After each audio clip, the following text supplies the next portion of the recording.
ඉතින් ආයිබෝවන් සුබ දවසක් ඔයාලා හැමදෙනෙක්ටම මම කලින් වීඩියෝ එකක් අරගෙන ආවා අඩු මුදලින් යුරෝපයේ ඉගෙන ගන්න ඉන්නේ කොහොමද කියලා.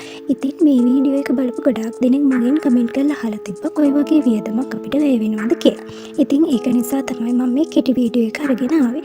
මම මේ වීඩියෝ එකෙන් කතා කරන්නේ අපිට ගිය වියදම දල වශයෙන් ඉදිරිපත් කිරීමක් පමණයි. ඒ වගේම මම කලින් වීඩියෝ එකෙත් සඳහන් කරා අපිත් පරිහරණය කරපු Facebook group එකක් ගැන.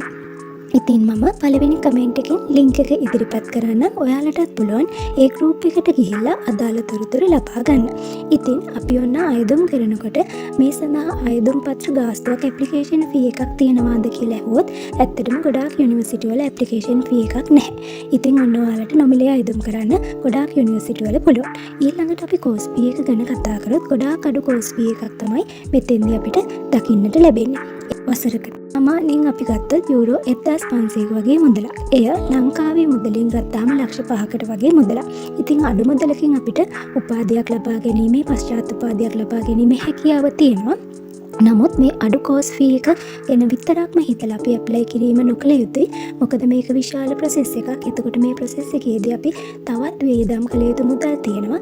ඒව ගැනත් අවබෝධයකින් තමයි අපි අයදුම්පත් පාර දිය යුතු වන්නේ. ඊළඟට අපි මේ අයදුම් කිරීම සඳහා අපිට ලීගලයිස් ඩොකියුමන්ට් අවශ්‍ය වෙනවා.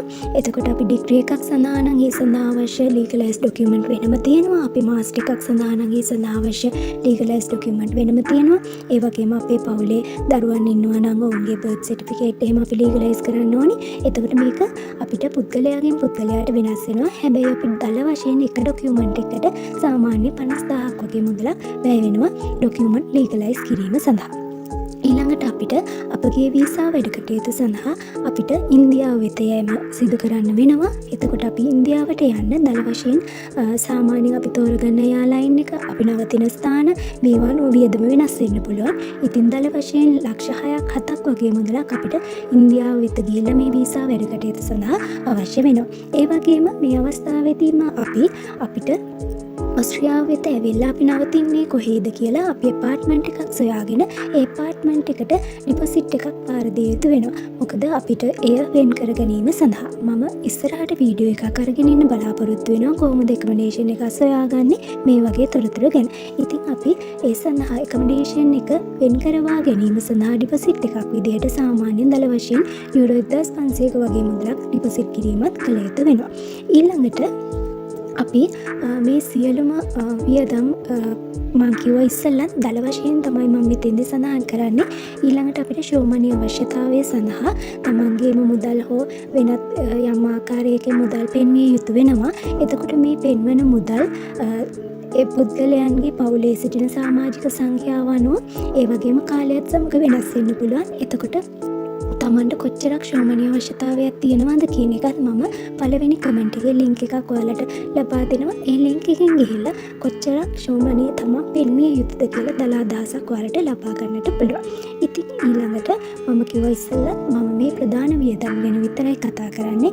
අපි මේ සියලුම වැඩ කටයුතු සම්පූර්ණ වූ පසු අපි ඔස්ට්‍රියාව වෙත පැමිණීම සඳහාත් අපිට දල වශයෙන් ලක්ෂ 6ක් 7ක් මං කියන්නේ පවුලේ සමාජිකයන් 4 දෙනෙක් නම් එයා ටිකට් සඳහා ඔන්නේ වගේ මුදලකුත් වැය වෙනවා.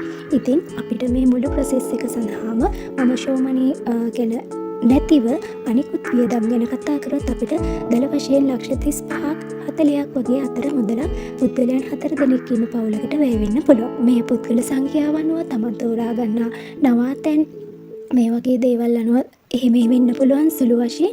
නමුත් මේ වගේ මුදලක් වැය වෙනවා. ඊළඟට තමන්ට කොච්චරක් ෂෝමනි පෙන්විය යුතුද යන්න ඔයාලට මම ලබා දුන්න ලින්ක් එකෙන් ගිහිල්ලා බලා ගන්න පුළුවන්. ඉතින් මගේ වීඩියෝ මාලාවත් එක දිගටම නැති ඉන්න මම තවදුරටත් ඔයාලට අවශ්‍ය තොරතුරු දගෙන ඉන්න. ඔයාලට මොනවා හරි ප්‍රශ්නයක් තියෙනවා නම් ඒක කමෙන්ට් කරලා අහන්න කියලා ආදරයෙන් ඉල්ලා සිටිනවා. බොහොම ස්තුතියි.